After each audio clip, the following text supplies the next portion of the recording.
Kongamwe bwe mukwatibwako mwenna waliwo omukazi abadde akutaakaana n'agamba kana nazadde eggulo nakawere oyo nayiiya ne muweerezaayo ku mmere nabaweereza emitwalo 10 baali 5 era nsuubira nti baazifuna naweza emitwalo 5 ezo zaali zange enganze nga nakazadde w'eggwanga owulira ng'okwatibwako omukazi ayakava muleeba talina waasula neŋŋamba emitwalo 10 akiri afune kyalya. So basically the sina kyamaanyi kyenyiza bagamba jinja bazaawo nedda gavumenti yekoze ate nange ndirira wa gavumenti naye nze nzize wano olw'okuyamba abantu okufuna emmere tubagamba muve mu ntobazi mwenna abazirimu bw'oba omanyi oli mu ntobazi tewali kuliirwa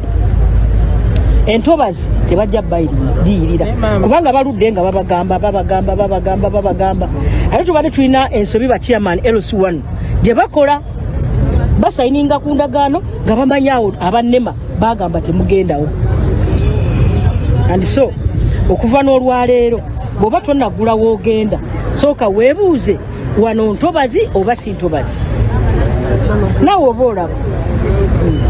Madam Prime Minister, if you can briefly tell us abagamba okugobwa mu 2024 ya 68 tujukizeeko ku bantu lwaki mwagala bave mu ntobazi ekyo gokimanyi kyeddiremu ekyo kyeddiremu. Oyo Minisita Robinah Nabbanja nga asinkanye abamenyebwa mu lutobazi waliwo lwa Lubigi